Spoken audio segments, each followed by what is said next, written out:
saya ingatkan, tas itu jangan saya lihat ada di kuburan. Tinggalkan sekarang. Mau lo huberin buat kamu ini, saya tidak mau menguburkan ini. Janji? Ya, janji. Gini Pak Pendeta, kita ngasih itu di dalam, bukannya kita menyembah berhala. Sebentar, rokok yang dikasih itulah kenangan kemarin. Sebelum meninggalin ibu, dia ngomong, anaknya mau sekolah ke Bogor. Mang, tolong tinggalin itu rokok sebungkus ya, seminggu juga harus sini. Bukan yang untuk dirokok, bukan untuk menyembah berhala. Itu hanya untuk menyenangkan yang ngasih. Atau turun kamu, Pak. Pulang.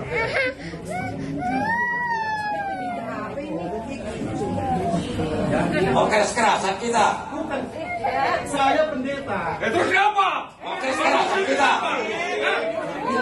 Saya anak ini. Kau pendeta kenapa mereka? Itu pekerjaanmu. Saya pendeta dibilang, emang dia lebih hebat. Pendeta apa kau? Itu bapak saya. Kau bunting bapak saya kau. Pendeta apa kau? Shalom para sahabat Narwastu, salam sehat. Kami berdoa kiranya Bapak dan Ibu selalu dilindungi Tuhan. Terkait video pendeta Dr. Lundu Simanjuntak yang viral dan saat ini menjadi pergunjingan netizen, ada yang menarik kita cermati di sini. Karena pada waktu ibadah tutup peti ada perbedaan yang sangat tajam dengan pihak warga dan juga pendeta. Dan sehingga pendeta Lundu Simanjuntak meninggalkan ibadah tutup peti tersebut. Dan pendeta Lundu Simanjuntak mengatakan sikapnya itu didukung oleh Epurus Sinode HKBP, yaitu pendeta Dr. Robinson Butar-Butar. Terkait dengan video tersebut, mari kita simak videonya. Jadi saya alumni Fakultas Teologi Duta Wacana Jogja tahun 92. Kemudian saya ambil S2 juga di UKDW Jogja, dan kemudian saya ambil S3 di STT Cipanas. Saya sudah pendeta 30 tahun, nanti September ini 30 tahun. Nah, jadi peristiwa itu tepatnya hari Jumat, ya tanggal 30, kurang lebih pukul 14.30 di rumah duka Adian Nasonang, ya Jalan Mustika Sari, Bekasi. Ya. Tapi pertama saya mau katakan begini. Epurus sudah memesan kepada saya bahwa apa yang saya lakukan itu adalah benar. Ya. Jadi Anda usah takut, tetap aja melayani dengan baik, tetapi saya pesankan kepada Anda jangan kirim di-share kemanapun ya bentuk-bentuk video untuk klarifikasi. Karena semua bentuk klarifikasi apapun, pasti orang nanti akan bikin tanggapan lain-lain. Nanti mungkin akan yang mengatakan HKBP sudah ketakutan, sehingga harus klarifikasi dan segala macam.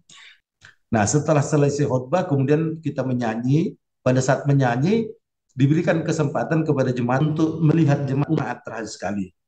Nah, dia berputar sambil menyalam ya keluarga. Sambil berputar itu seandainya sayang tadi videonya ya kurang baik ya. Pada saat jemaat bernyanyi, seorang majelis sebenarnya menghampiri peti itu dan mengatakan kepada keluarga, silakan ambil tasnya. Nah, silakan ambil tasnya. Tapi mereka tidak mengambilnya, dan mungkin dalam benak mereka tak mungkin juga lah pendeta mau ambil, kan begitu. Nah, padahal saya ambil itu bukan soal itu mau dipakai atau tidak, tapi tidak boleh ada barang itu. Ya, seperti itu. Nah, kemudian saya ambillah tas itu karena saya sudah harus segera untuk menutup peti. Saya akan memberkati, ya, kemudian tutup peti jenazah. Saya taruh di belakang saya kursi karena saya duduk di situ. Tapi kemudian datanglah laki muda. Ya, saya tidak tahu siapa itu. Ya, karena jujur aja saya di gereja HKBP Bojong Menteng baru 2 tahun dan tak pernah melihat sekalipun ya semua mereka itu ada datang ke gereja HKBP Bojong Menteng. Nah, jadi yang meninggal dan suaminya itu adalah anggota saya, anak-anaknya ada 3 orang, laki-laki 2, perempuan 1, dan semua sudah berkeluarga dan semua terdaftar sebagai anggota jemaat HKBP Bojong Menteng. Artinya ada 4 keluarga itu adalah terdaftar sebagai anggota jemaat HKBP Bojong Menteng di mana saya melayani. Nah, ketika tas itu saya ambil, saya letakkan di belakang saya, nah itu nampak dalam tayangan video. Nah, kemudian laki-laki muda itu mengambil tas itu, dia sambil ngomong, kita bawa semua ke kuburan. Nah, itu tidak terekam dalam video. Semua suara yang terekam dalam video kalau pakai mic, ya, yang tanpa mic itu dia tidak terekam. Nah, tapi katanya kalau kita dengarkan dengan baik, ada suara itu. Nah, kita bawa semua ke kuburan. Loh, kok malah aku ditentang ya? Kan seperti itu. Padahal aku sudah mau menutup sebenarnya. Nah, makanya muncul kalimat saya dengan menunjuk tas itu. Saya tidak mau lihat ada tas itu nanti di kuburan. Karena mereka sudah mengatakan kita bawa ke kuburan. Nah, sambil ngambil tas itu, waktu saya letakkan di kursi. Ya, saya tidak mau lihat ada tas itu ada di kuburan. Kalau nanti Anda bawa ke kuburan, saya tidak akan mau menguburkannya. Tentu dalam pikiran saya rokok dan Alkitab itu juga pasti akan dimasukkan dalam Alkitab, ke dalam tas itu. Nah, tapi setelah saya mengatakan itu, sebenarnya saya ingin menutup peti jenazah. Tapi ketika saya mau menutup peti jenazah, dihalangin oleh si bapak, suami dari almarhum. Dan kemudian dengan cara memaksa dia mengambil mic. Saya sebenarnya berusaha untuk tidak, karena saya melanjutkan dan menutup. Tapi karena bapak itu dengan paksa dia harus mau bicara, daripada ribut, saya pikir ya sudah silakan. Maka yang bicara bapak itu ada suami almarhum, ya Bapak Panggabian. Nah, dia mengatakan sesuatu bahwa ini adalah pesan almarhum ketika dia masih hidup dengan rokok dan segala. Wah, itu semakin bertentang lagi. Nah, sebab kita itu hanya melakukan pesan Tuhan, tidak melakukan pesan orang mati, kan begitu. Nah, pesan Tuhan itu harus lebih tinggi. Nah, dengan Bapak itu ngomong begitu, wah ini udah kacau ini. Kalau gitu aku hands up. Aku mengalah kan gitu. Daripada saya dipaksa harus menguburkan dengan ada benda-benda tadi, sepatu, apa, rokok, kemudian Alkitab dan tas, ya saya mending hands up aja. Saya juga kan ya, takut ditegur oleh pimpinan HKBP sebab di situ banyak jemaat HKBP juga. Nah, bisa saja saya dilaporkan ternyata pendeta dia kalah. Nah, oke, saya hands up. Saya tidak mau mengubur, silakan Anda kubur. Nah, saya pergi, kita pulang. Kemudian ada seorang bapak menghadiri saya karena suasananya sudah mencekam. Tapi waktu saya bilang saya pulang, kemudian si bapak itu yang suami dari almarhum, oh kita mau keras-kerasan ya katanya. Wah ini kok mau ngajak berantem begitu kan. Saya bilang saya pendeta. Kenapa rupanya kalau pendeta? Saya anaknya.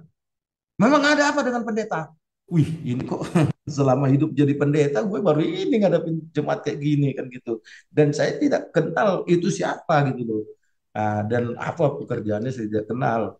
Tapi dia akan berusaha untuk membuat kasar terhadap saya. Kalau Bapak Ibu lihat di video itu kan banyak bapak-bapak itu melerai dia, menghalang-halangi dia karena dia mau akan kejar saya. Kan begitu. Tapi saat bersamaan seorang bapak menghampiriku, Pak, ini suasananya sudah tidak baik. Ya, ini keluarga memang keterlaluan kasar sama pendeta. Bapak silakan agak menjauh, tapi minta tolong Bapak jangan buka jubah. Bapak mesti yang menguburkan ini. Oh ya, saya tetap rindu untuk menguburkan ini. Saya tidak akan tinggalkan. Tolong disampaikan pelan-pelan bahwa itu barang tidak boleh masuk ke dalam. Ya, enggak usah dibawa kuburannya. Silakan. Saya tunggu. Nah, saya tunggu. Nah, saya bergeser dari peti jenazah itu 10 meter. Saya masih tetap pakai jubah, penatua juga pakai jubah, dan saya tetap berkeinginan untuk menutup peti jenazah, ya, dengan harapan bahwa pihak keluarga itu bisa melakukan pendekatan kepada pihak keluarga agar mengikuti aturan gereja, bukan mengikuti ya aturan manusia istri yang berpesan ini itu. Nah, jadi datang lagi kepada saya Marga Panggabian, dia mengaku Marga Panggabian, saya itu tidak kenal. Pak Pendeta, tolong sabar, saya akan ke dalam lagi. Ya, kami sedang melakukan negosiasi supaya pihak keluarga mau mengikuti aturan gereja, kan begitu. Nah, setelah 20 menit saya menunggu, datanglah pihak keluarga yang tadi mendatangi saya itu, yang mengatakan, Pak Pendeta, suasananya panas Pak. Itu anak yang tadi berbuat kasar sama Bapak itu polisi Pak. Dan dia dengan sengaja menunjukkan dia punya pistol di pinggangnya. Jadi kami takut ada hal-hal yang tidak diinginkan. Nah, sebaiknya Bapak segera pulang. Nah, jadi saya pulang itu atas perintah keluarga. Saya tetap ada di situ dengan berpakai jubah. Nah, jadi kalau ada orang mengatakan pendeta orang tidak mau mengubur, loh saya mau mengubur. Saya tunggu ada lobi ya untuk barang itu tidak dibawa ke kuburan. Nah, karena mereka sudah saya juga ya oke lah, saya mungkin terlalu bodoh, tapi saya terus terang menjadi takut pada saat itu karena saya ingat Sambo kan. Nah, jenderal aja bisa nembak kepala. Nah, apalagi ini kan. Nah, saya takut, saya waktu itu aku ngebayang, tiba-tiba dia keluar dari dalam, dia tembak kepala aku, mati aku. Kacau juga pikirku. Maka semua majelis mengatakan, Pak Pendeta, ayo kita segera pulang sesuai dengan ya perintah daripada keluarga. Nah, terus saya sempat mengatakan, lah nanti gimana dong? Siapa yang memimpin acara penguburan? Udah Pak, mereka sudah cari peta dan dari luar. Ya sudahlah. Tentu saya juga tidak mau ribut. Nah, saya juga tidak pernah mengatakan bahwa jemaatku direbut oleh pendeta lain. Saya juga. Ya, jadi kami pun pulang. Seperti itu. Ya, kami pulang. Ya, udah pulang. Nah, kemudian sorenya mendengar dapat berita bahwa pendeta dari GBI atau dari manalah karismatik menguburkannya. Oh, saya tidak sakit hati di situ. Ya, saya tidak sakit hati karena seandainya barang itu tidak dimasukkan ke peti, ya, tapi orang lain yang menguburkan, ya saya sakit hati. Tapi karena asumsiku barang itu tetap dimasukkan, ya oke, karena saya tidak mau tentu orang lain. Nah, seperti itu, Bapak Pendeta. Nah, baru kemudian minggu siang, baru saya dapat telepon dari sana sini, apa yang terjadi Pak? Itu sekarang video udah beredar di mana-mana, di mana-mana. Wah, saya baru tersadar dan kaget. Wah, ada juga ya orang yang nekat dan video itu tidak lengkap. Seandainya video itu diputar dari awal, pasti orang akan bercerita lain. Ya, tapi mereka sengaja hanya mengupload video itu bagian belakang saja. Pada saat saya memegang mic itu marah, ini pendeta apa ini kok marah-marah. Padahal saya mengingatkan mereka karena mereka sudah mengancam akan membawa tas itu ke kuburan. Nah, seperti itu. Ya, jadi saya kemarin sudah langsung ditelepon oleh Epurus. Nah, coba ceritakan dulu kronologinya. Mungkin Epurus sudah tahu, tapi akan mengklopkan. Oke, ya, saya mengatakan maaf Epurus, seandainya yang saya lakukan salah. Oh, enggak, yang kamu lakukan pun tidak salah.